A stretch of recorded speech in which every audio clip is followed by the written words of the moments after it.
right? It's about setting yourself up so you can eventually exit. Yes. It's about having Todd on your team at the very beginning, like we talked about. I was lucky, right, that we built the business the way we did. That's right. Yeah. You know, everybody wasn't. So if you understand what the end game looks like, it's easier to kind of build towards that. And I think that the thing that I always hear you guys say is just exit planning is just good business planning. Yeah. Like there's like that's true.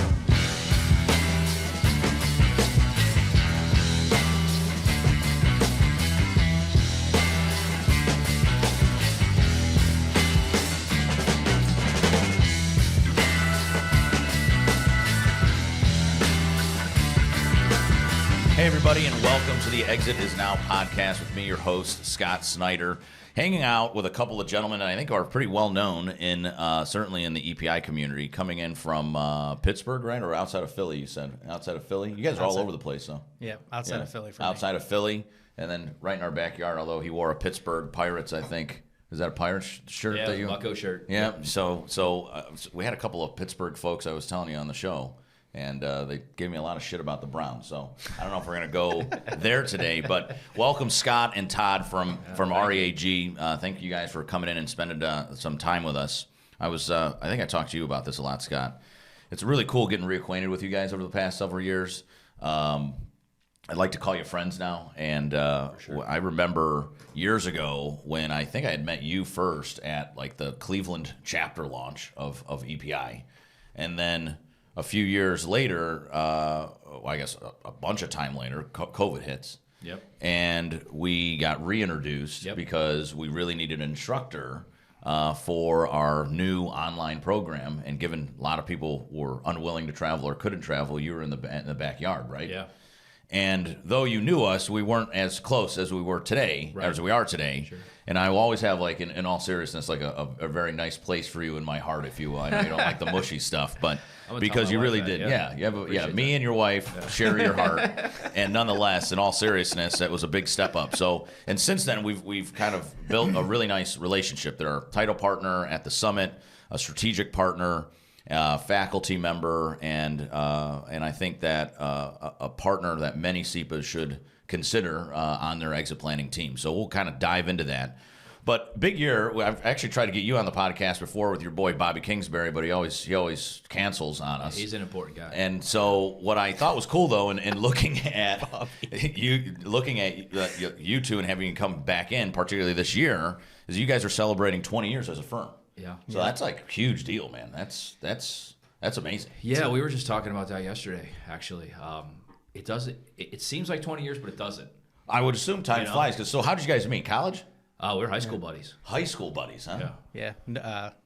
Football practice of summer conditioning practice of 1992 on the football shit, field. man. Yeah. Yeah. So 30 plus years. Did you know in had hair night? then too? I think. What's I that? said you had hair then, I think, right? I did. I had hair down to this, Oh, like right wow. around in here. Yeah. Did you know in 92 that like someday we're gonna do something together?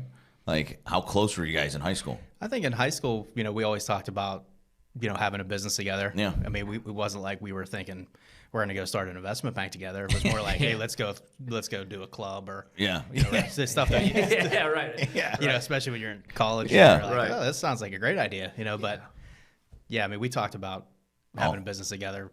Did you guys go to the decades same ago. college too? No. So you guys parted ways in college and then came back together? Yeah. We're actually, we're pretty different. To be honest with you, The two of you guys? Yeah.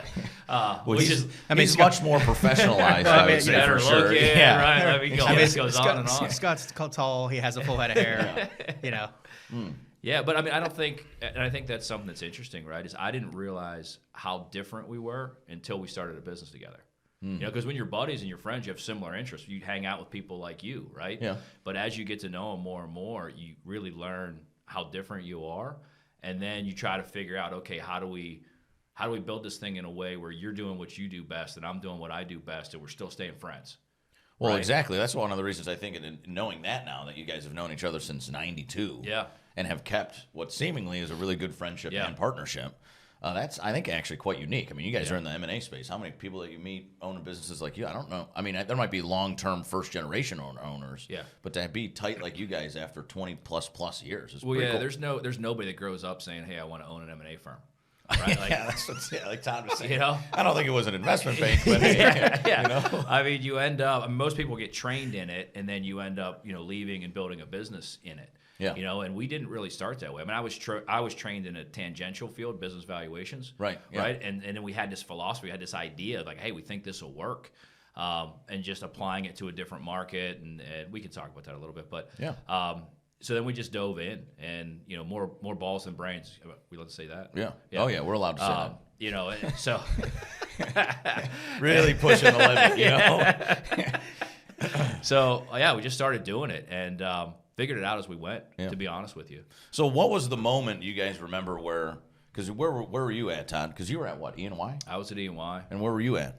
GlaxoSmithKline. So I was a scientist. Scientist. Okay. Yeah, and I think I convinced him with, hey, it's still science. It's just the science of numbers, right? Well, sure. Yeah. Exactly. So do you remember the moment though where you guys were like, hey, let's? I do. Yeah, I do actually, because there was an event that happened at E&Y where I knew I was leaving. Okay. And when I started to think about what would I do now, and it was like, well, I always want to do my own business. I want to do it with Todd, and so I called him and he was like, he's like, hey man, like I got a good thing going on here. I appreciate where you're at in your life, man, right? But like, it's working for me where I'm at, and I don't know if now's the best time. And it's like, okay, well, let's figure this thing out a little bit. And so we started talking through how we're going to do it. And so when we first started, it was just me. Todd was pumping capital in, to kind of keep it going, and I was beating the street. And then I was trying to get it to a point where I had to force him to quit his job to show him that and come in both feet. That's right. So what was going through your brain in that? So you buy in while you're still working your job, but also own this with him. Yeah. And so what was the turning point for you where you're like, all right, we got good deal flow, we got a good name, and it's time. I was probably tired. Tired? I mean, so at the time, I was engaged. I was going to get married like the next year. So in 2005, I got married, and so we had started this in 2004. Right. And so my wife was behind it. And she knew, it was in science, but I also sold real estate. Like I did some business things, sure. And some deals with doing some all that stuff. And it's at one point, I was working at GSK, and Scott would be like, "Hey, I need help spreading these financials or whatever." And so I would work there all day, and then I would do that for maybe like 8 hours at night, go to sleep for like 4 hours. And so I did that for probably a year. And then finally was like, okay, I can't, this is just too much. Even at, your late 20s, like, you still have a lot of energy, but still it's like, it wears on you after a while. Well, yeah, working 8 hours and then coming back and putting in another shift. Yeah, that's a lot of time. So I think, at that point, I think we were in a position where, we were going to close some deals. I think it was a distribution company we were going to close on. It went really well. We had some things in the pipeline. It was like, okay, let's see if we can make this work. And then of course, I was talking to my wife and was like, okay, can we make this work? Mm-hmm. And so she was on board, and away we went. And away you guys went. So how are you sourcing deals like in the early days when you were out there, like boots on the ground, making it happen? Do you remember those days? I would do anything. Yeah. Well, I'm saying like for a pretty young guy going out, right, and starting an M&A firm. I mean, it was hard. It was hard because I was 26 at the time, and you don't know what you don't know, and I would say, I don't know, maybe ignorance is bliss is another way to say that too. Yeah. And so I always used to tell Todd, like, I was using E&Y as my boxing gloves, right? Like that they have a brand that if you say, hey, I'm former E&Y, people listen. Okay. It's like, oh, wait a minute, this guy's not an idiot. Like they hired him. He must know what he's talking about. He's been there for 5 years. And so, because the name on the door for us at the time meant nothing, right? So they're hiring the people, they're hiring the professionals, and you had to have a resume to back it up, right? And so in some regards, I was selling what I had already accomplished in my life, right? Fair. Yeah.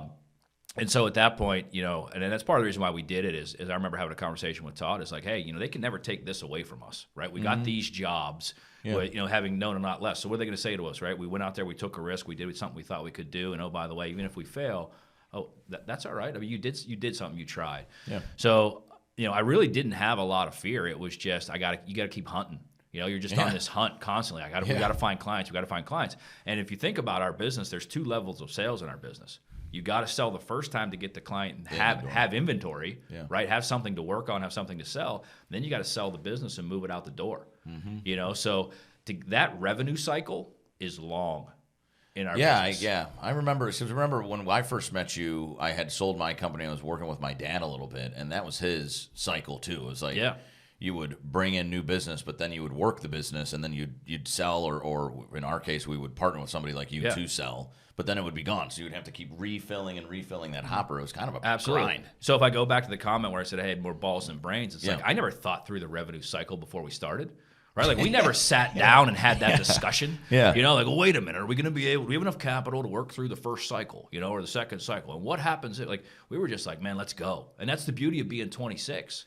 Yeah, right? that's true. Yeah, you know, exactly. You're me now. You got 5 kids at home. You better be thinking through the revenue cycle. You know, you can't just go. And you didn't have any kids, right? When did you start having your kids? What age? It was later. Yeah, it was later. Yeah, for sure. So you were able to kind of get through all of, you know, you're building the foundation of the business without having a bunch of kids running around. And you know, it's like you're back 20 years ago having that conversation with Todd and I, right? Is we had that conversation. Hey, it's never going to get easier. Yeah, like right now. We're never going to have less responsibility. We're only ever going to have more responsibility, right? So if we fail miserably, we might as well go now, right? Yeah. Because later on, there's always reasons not to do things, right? You can 100%. Always talk yourself out of anything.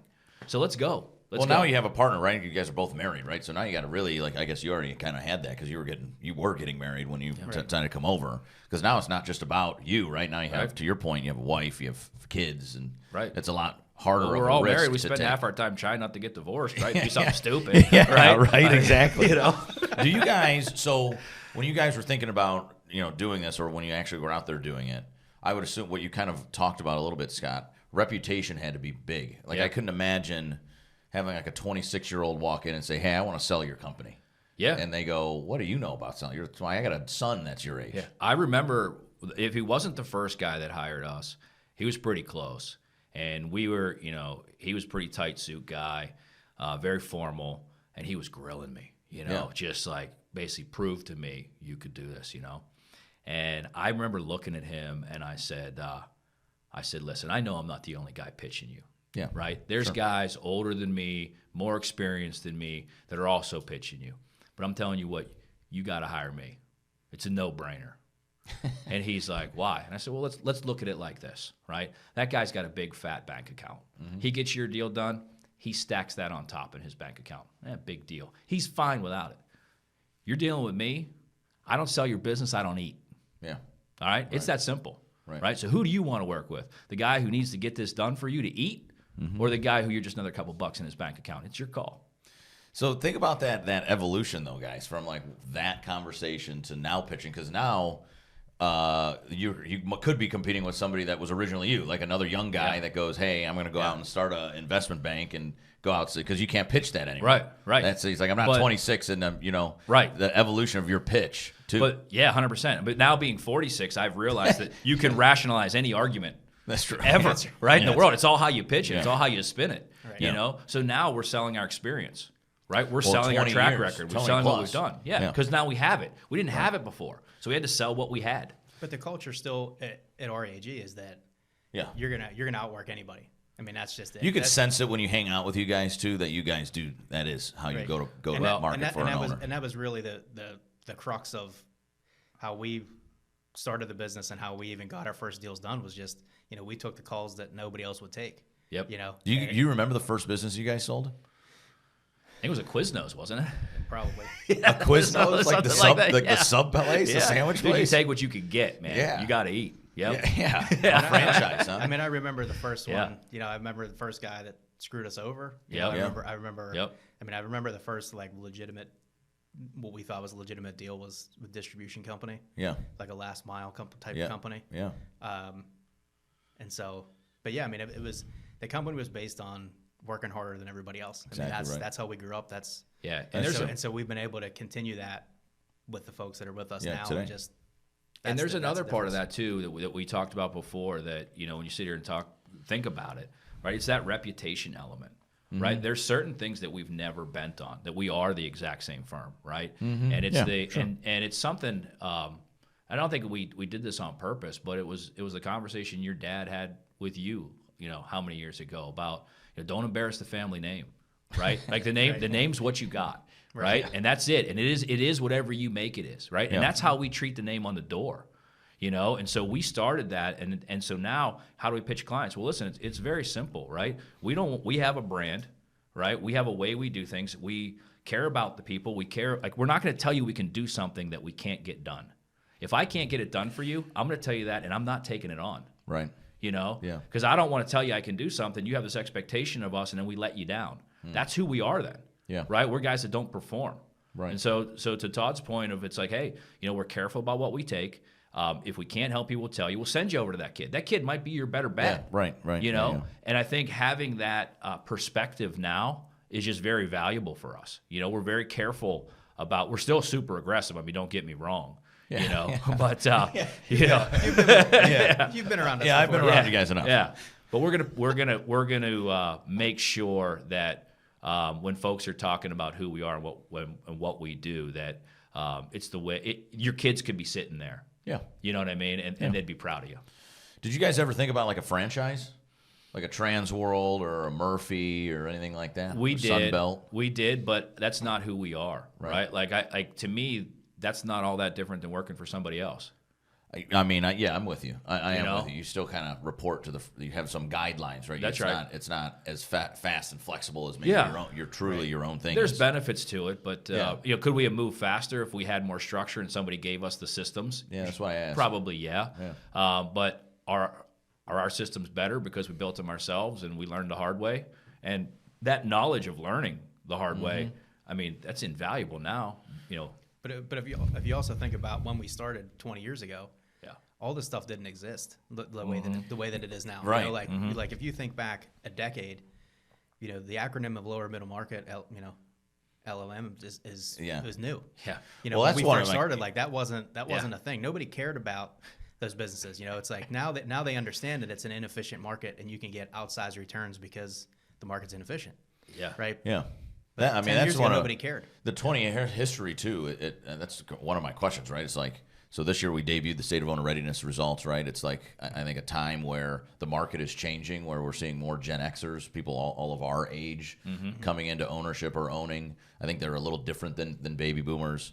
So over the 20 years, what about what about technology? How does that influence the M&A process? Like, because back 20 years ago, Yeah, I mean, certainly. I think the first deals that you did, you know, all the financials were probably in 4-inch binders sitting in a Exactly, conference right. room that we had to rent. Now,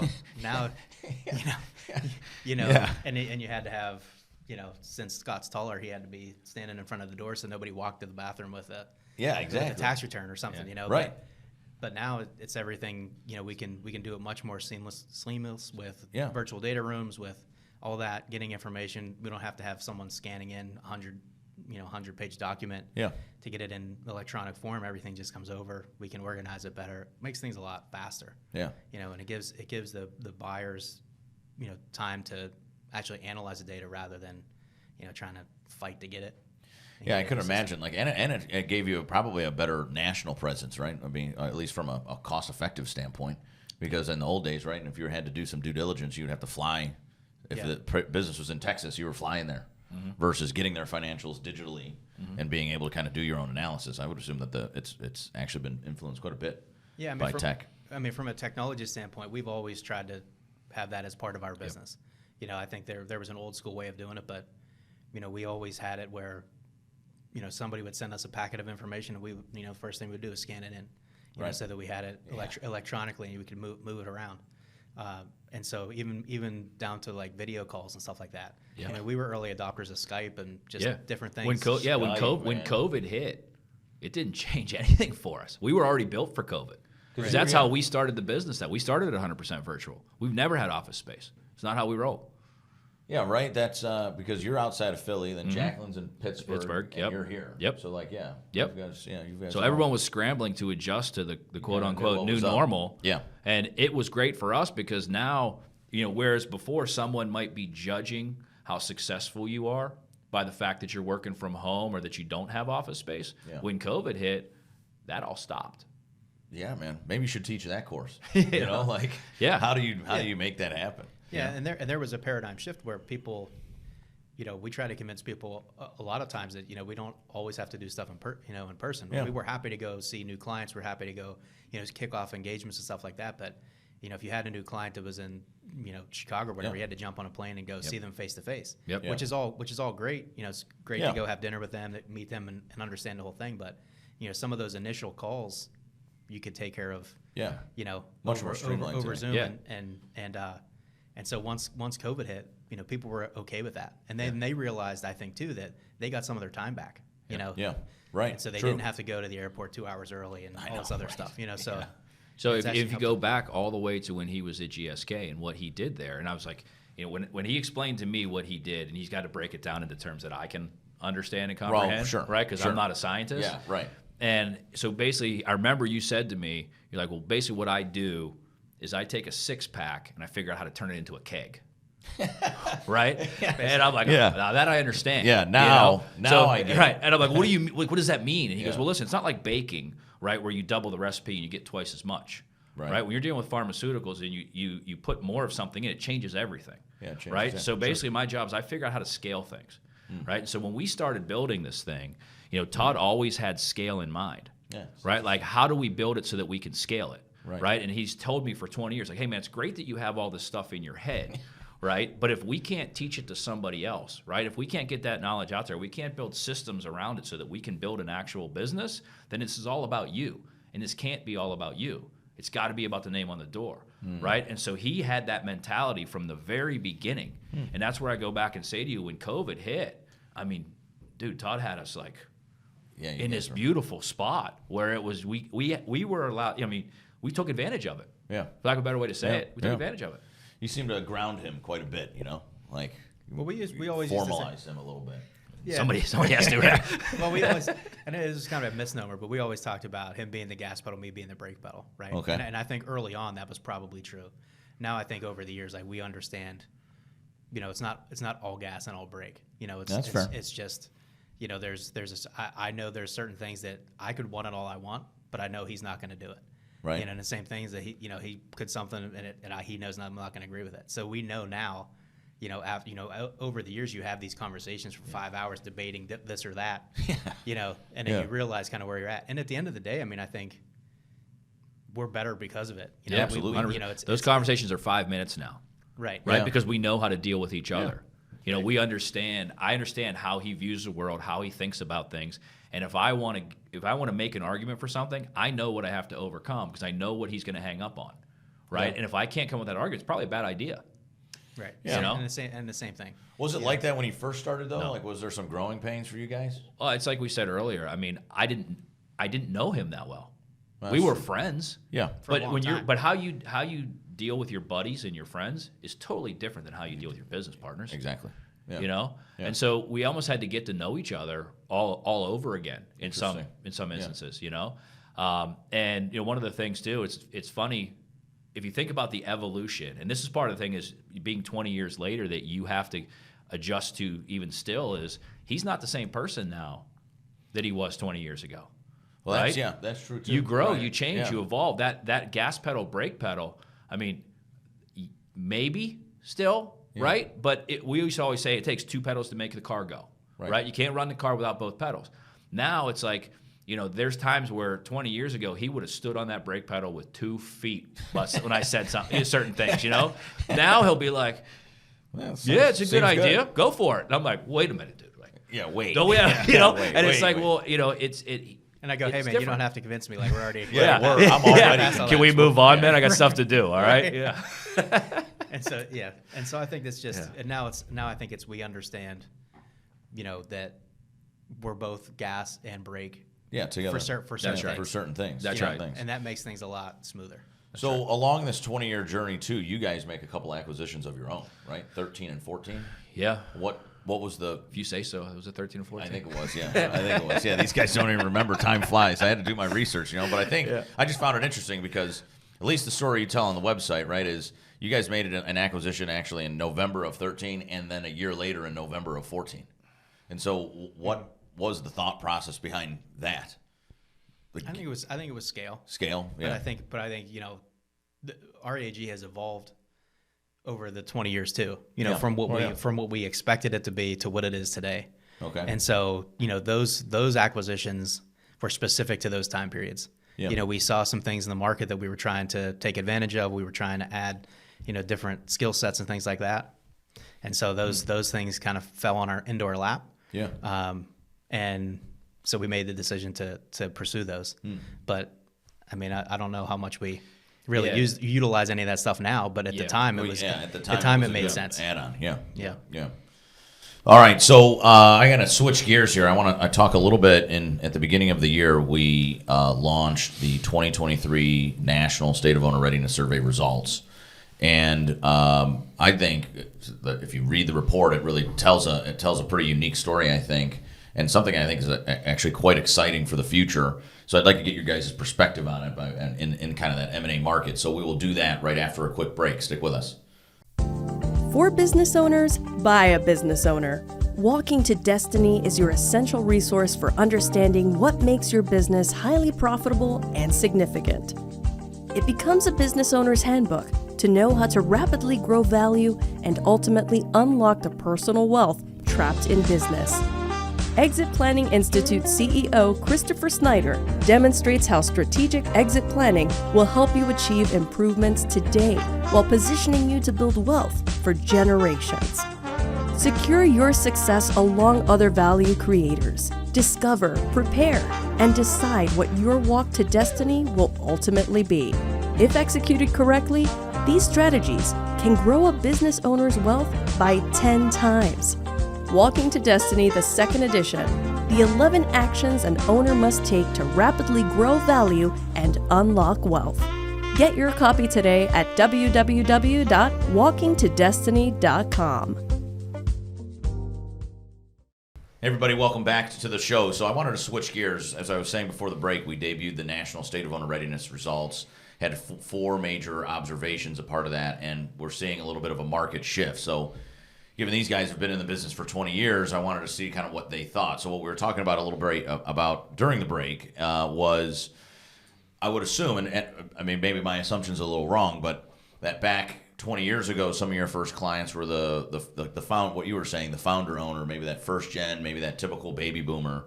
And I was wondering if today you see it a little bit more widespread, meaning you're working with some millennial owners, some Gen X owners, some baby boomer owners, because I think the market is about 51% now baby boomer owned, 43% Gen X owned, so people in their 40s and early 50s. And at least that matched well with the results from the State of Owner Readiness Survey as well, is that we had that kind of spread. So what does that look like today? You were talking about this kind of at the break. Why don't you share your thoughts on that?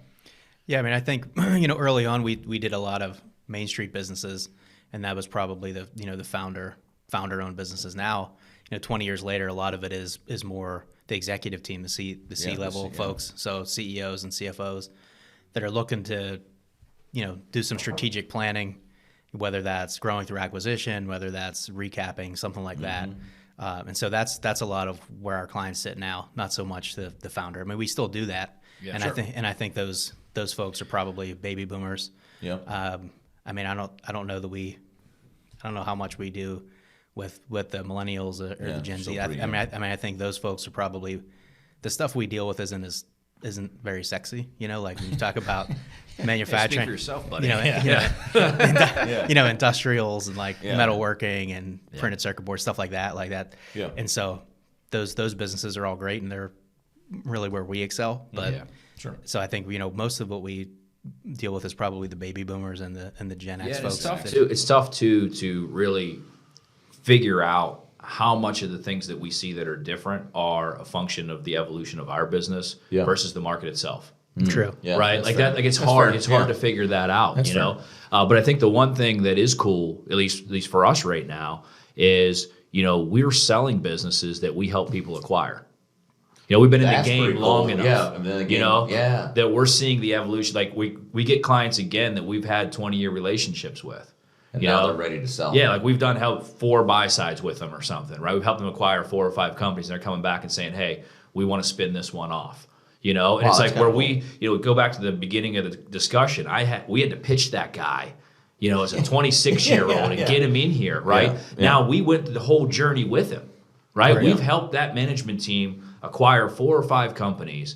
They're coming back to us to sell something that we could have never pitched back then 20 and years gotten. ago. Yeah. And now nobody's pitching against. It's ours, right? Yeah. You can't knock us off the stool, Right. Right. And that's really neat. That's I don't know any cool. other way I to didn't say think- it. Yeah. So if you want to learn more about that, come to our session in Marco Island. There you go. Yeah, right, exactly. That's right. We are. Yeah. That's actually what we're going to talk Yeah, about. that's Yeah. pretty cool. So the other observation, one of the big observations that I saw, in the state of owner readiness survey, is that owners across the board, regardless of age, are much more aware and educated about what exit planning is. Yeah. So what boots on the ground in the market. Do you feel like that's true? So we interviewed or surveyed 1,100 business owners, all third party. So these owners aren't coming from certified exit planning advisors, because that was like the first question, right? Like, well, if you're interviewing a bunch of owners that work with certified exit planning advisors, Yep. of course they should be more Yep. educated. Yep. But this was 2 third-party market research companies that just went out into the market and surveyed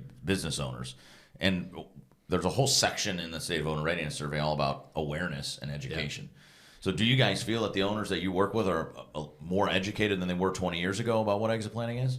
Yeah, I think so. I think that's fair. I mean, think about 20 years ago, right? It was what 2004. 2004. I mean, Right. EPI wasn't even around. So when you Right. started your business, we Right. weren't even around. Right. We were Right. founded in 2005, and the first CEPA program was in 2007. Right. I'm not a historian, right? But when did libraries go out of the, Yeah, I mean, being I don't know. where you had to go to get information? Right, exactly. Just think about the flow of information Yeah. now, Yeah. how quickly information flows, how much more information's out there. Obviously you guys are out there educating the market, which is fantastic for guys like me, right? Who are sitting at that's the why I end of asked. that process. Yeah, absolutely. So, the information is there. Does everybody consume it?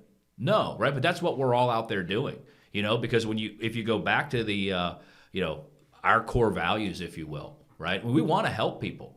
Right. And that's why we're in the business, and it's a horrible feeling when you're looking at somebody's life's work and you can't help them.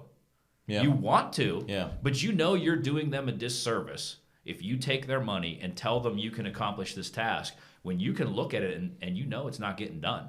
Right. So that's what I told you at the beginning. We will tell you that. We will be honest with you, right? We'll circle you back to an exit planner who can help you. Right. Now, you might be pretty discouraged that you can't get out right now when you had your heart set on it, but that part's not my fault, right? Yeah, You should have yeah. been thinking about this earlier. You should have Yeah. been focusing on this earlier, and it's like we do all those Zoom calls, and you hear me say it every time. It's never too early to start this thought process. You don't have to want to sell. It's not what it's about. Right? It's about course, yeah. setting yourself up so you can eventually exit. Yes. It's about having Todd on your team at the very beginning, like we talked about. I was lucky, right, that we built the business the way we did. Yeah, that's fair. Yeah. Everybody wasn't. So if you understand what the end game looks like, it's easier to kind of build towards that. And I think that the thing that I always hear you guys say is just exit planning is just good business planning. Yeah, it's like the there's same thing. like that's true. It is. You know, yeah. I mean, because the worst feeling for us is, you get a call from a bank that they're taking a business in receivership and someone died unexpectedly. Yeah. It's like you can't really help them. Yeah. No. And you feel terrible, but that it's Right. it's just, and they didn't do any of that. They don't. Yeah. The people that are left don't know how to run payroll. They don't know how to sell. They don't. It's Yeah. like, and we're not talking about a $500,000 business or we're talking about $20 million business. Yeah. Where that person was the person. Yeah, I think that thinking along those lines, I've had this on the show, this discussion on the show quite a bit is, and I don't know, as business owners yourself, you could see if you agree. When I owned my first company when I was 16, and all my mentors and the books I was reading and the classes that I took in high school and college around entrepreneurship or economics or business management, all taught me really how to grow a successful company, right? Like a strong balance sheet, profitable, lean operations, good people, purposeful product. But they did not teach me how to turn all of that into value. Mm-hmm. And so for me, what I think is if you fast forward another 20 years and you have a guy like me now, and I'm obviously a little biased because I have my dad who created the methodology that we teach, but if you could grow up through value acceleration and then approach you guys, how much more profitable everybody is. Yeah. Right? And think about that. Yeah, and I'll what you just said, I'll call it transferable value. Right. Right. It's like building value is one thing, but building something that's valuable to somebody else. Exactly right. That they're willing to actually exchange value with you on. Right. Right. That's a totally different. Yeah, that's a different ball game. It's Than totally just different. Year over year success. And most people don't don't start it. When you started that, you never thought about that exit. It wasn't even. Actually, you were probably insulted when somebody suggested that you were going to sell it someday. Yeah, right. Because at Like, 16 years old, you were going to do this forever. Right? This is my business. Even through into my early 20s when I still had the company, like, no, I mean, that's I always talk about when we're teaching our CEPA program. It's like one of my first exit planning lessons is that once I did sell that at 25 years old, I was like, I totally had lost my identity. Yeah.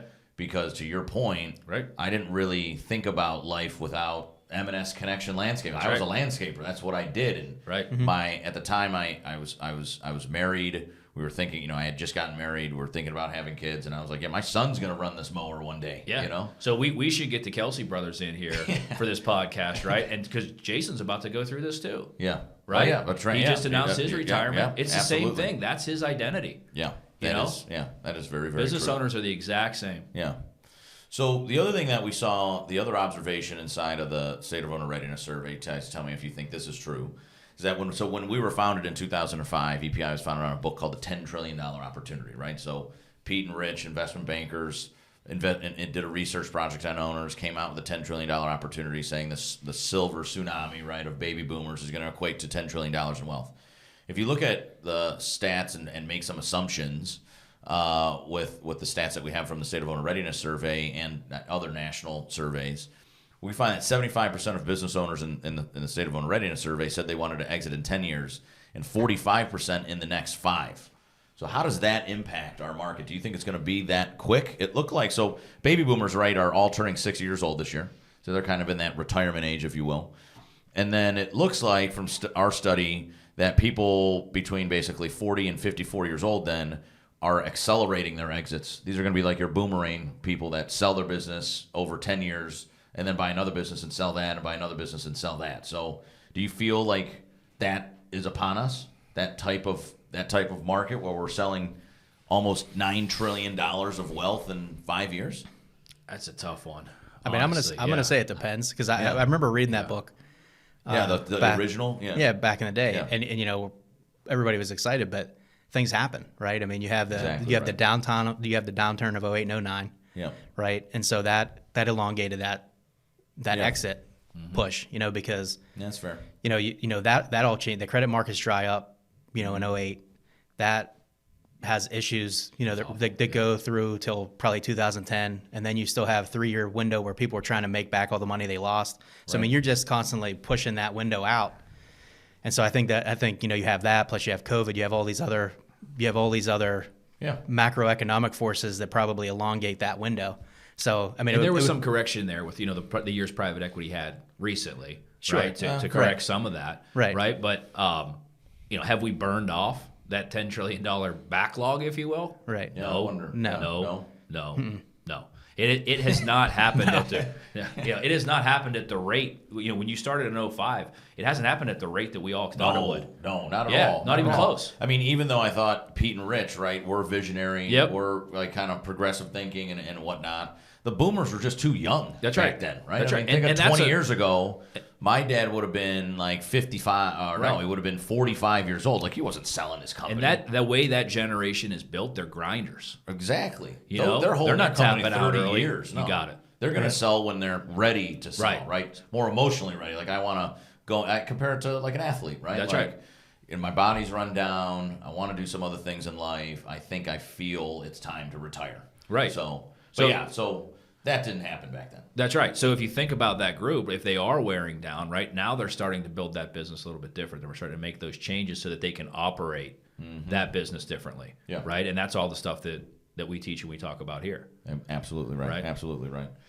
So let's talk a little bit about your work inside of the EPI community too. So pre-show, we were saying you guys built out this CEPA portal, and very intentional. Like he said, it was your idea. Very intentional and deliberate. So talk to us about how are you guys working with the Certified Exit Planning Advisor community, and how do wealth managers, consultants, the primary two that we have, come in and work with you guys?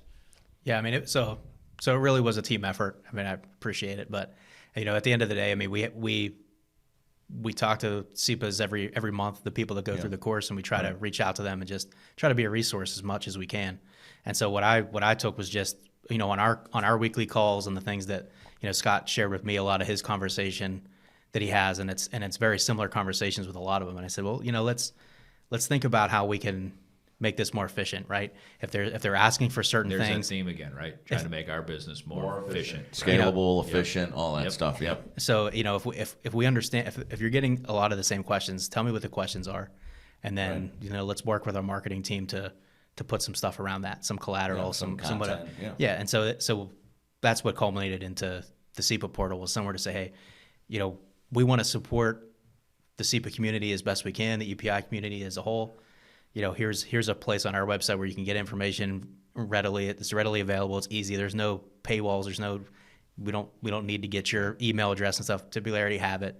Yeah. So just come, take the information, and make your practice better. Interact. Make your practice better. Right? Like we're the goal line, right? We know what the goal line has to look like. Yeah. So as we can continue to feed that information back to the line of scrimmage, yeah, right? The better off we're all going to be. Nice football. I got Kelsey in there. I got that. You really got it going on. Yeah. But in all seriousness, I think, and one thing that you said earlier on the show that I always like to drive home in our CEPA programs is the CEPAs that are listening now, we go through this methodology that's discover, prepare, and decide, right? So I think a lot of the times when we get to the teaming section, which is right after you actually, like on Friday, because you guys are up on Thursdays, they talk about when they need to use you guys. And I think a lot of people say, I'll bring in the M&A guy, the investment banker, in the decide gate. Mm-hmm. One of the things when I looked at your CEPA poller, I guess to cut through it, there's two words I wrote down that really come to mind. I think you guys are super generous, and I think you guys are super collaborative. And I think those really make really good partnerships. And I think it's one of the reasons that you also fit really well into our community, because I think many of our CEPAs are that way. I think me and my team are certainly strive to be that way as well. And one of the things you say inside of the CEPA program is, don't use me certainly use me in decide, but bring me in and discover way early on in the equation to at least give you, even if the guy is 2, 3, 4, 5 years away from an actual transaction, bring me in early. Yes, because if you think about that 20 years and what we've seen exactly in that 20 years, lean on that, man. Yeah. Like, take that experience and use it for the benefit of your client. Right. That was a tough road. That was a hard sled to get through, but we got through it. And I actually had a client, and I find myself repeating this since I said it, is I had a client the other day, around a couple weeks ago now. The call was over, and he said, hey, before you go, I have a question for you. And I said, go ahead, man. And he said, how did you learn all this stuff? Right? He goes, is there like a college course that teaches you all of this? Or like how did you get to be able to do this? And I laughed. And I said, well, you want the honest answer? And he goes, yeah. And I said, think about our business journey as like walking through a parking lot full of potholes, right? And there's potholes everywhere. I think I stepped in every single one, right? And because I stepped in every single one, I can now guide you through the parking lot because I know where the potholes are. Right. I've already stepped in it, right? And I said to him, you know what? As a matter of fact, now that I think about it, I bet you built your business the exact same way, right? Why are your processes the way that they are? Because you're constantly tweaking, you're constantly refining, you're constantly building, right? Absolutely. And if you're not doing that, what are you doing? What are you doing? Right. Why are you in this business? I think it's a perfect way to describe it. Absolutely. I think we all do that as business owners. And so that CEPA portal, the whole idea of this is to take that and say, hey, here's the potholes. Yeah. Here's what you need to know. Here's the information you need to pull together. Then we got to look at the information. We got to say, okay, where are the challenges here? Yep. Let's fix a couple of these challenges. And chances are it's 80-20 rule. Yeah. Right? 20% of the changes increase the value by 80%. So let's focus on that 20%. Let's not get all caught up in our underpants trying to fix everything.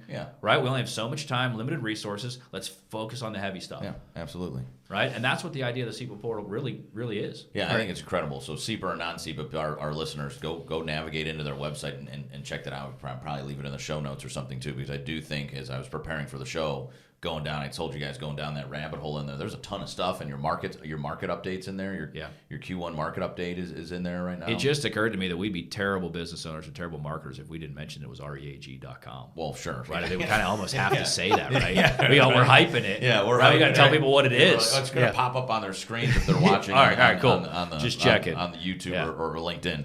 So we're coming to the top of the hour. I got to take a quick break. When I come back, I want to talk about the remainder of the year 2024 and what you guys anticipate. Yeah. Advice for owners, focus in the market, things of that nature. So we'll be back in a quick second. Awesome.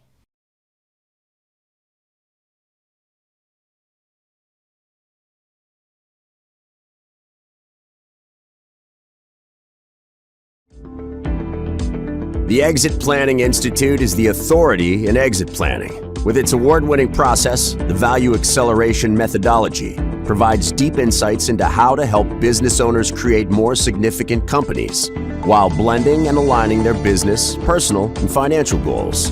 EPI brings together the world's most elite exit planning advisors to form the EPI community. The EPI community represents over 15,000 professional advisors worldwide, including its 5,000 certified exit planning advisors. These advisors include financial advisors, growth consultants, CPAs, attorneys, M&A advisors, amongst others, who come together to expand their knowledge, create and innovate, network and relationship build, grow their practices, and better attract and engage business owner clients. Join EPI today and gain access to the community, content, courses, credential, and conference that you as the professional advisor need in order to harness the opportunity with small to lower middle market business owners who strive to grow a company of significance, thus having a highly valuable and transferable company. Follow the Exit Planning Institute on LinkedIn and visit earncepa.com to learn more about the community leading the exit planning profession. Hey everybody, welcome back to the Exit Is Now podcast. So we're hitting the top of the hour. I want to wrap up our show with Scott and Todd by kind of asking some market questions. What does the rest of the year have in store? We're in an election year, so I'm assuming that perhaps might impact deals. We'll get your opinion on that, maybe. Overhyped and then a little bit. Yeah. What would your if I'm an owner listening in and I am in that cycle of saying, I think by the end of the year I would like to put my company on the market, or I'm thinking next year, what is some advice that you can give us, and where do you think the market goes in 2024? I'm super bullish. Yeah. On 24, super bullish. Okay.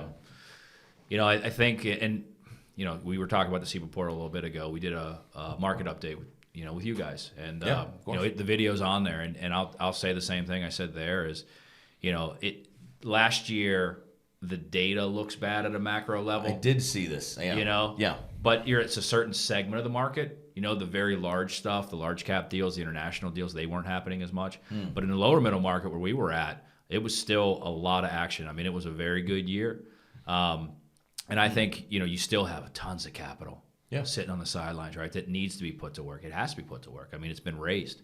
Yeah, right. So there's this velocity of money that's 100%. happening out there. And so it's still a seller's market in my mind, right? And it's supply and demand. That's the basic rule. And the demand is out there. So if you have a good quality company, boom. Game time. Yeah, absolutely. Absolutely. And now there is a race to quality that's happening, right? Okay. If you want a premium multiple, you better be bringing a premium asset. Yeah. Right? It has to be ready, and it's got to be nice, it's got to be good to go. But if it is, man, go. Okay. Go. That's my take. Todd, what do you think? I would say my advice would be start. If that's because I think you can always convince yourself that you should wait. Yeah. And at some point you just something's going to happen. I know. And so it's like you can continue to put that off and put it off, but that would be my advice is if that's really where you're at, start. Take a little piece. Yeah. I mean, they tell you, eat an elephant one bite at a time, right? I mean, good one. take a bite. Yeah. You got to do something. Yeah. True. All right, gentlemen. Well, I appreciate you coming into the offices for the show, and for our audience, subscribe, listen, and leave a review on all of your podcast platforms. Scott, Todd, I really appreciate you guys. Thank you. Thanks for having us. See you again.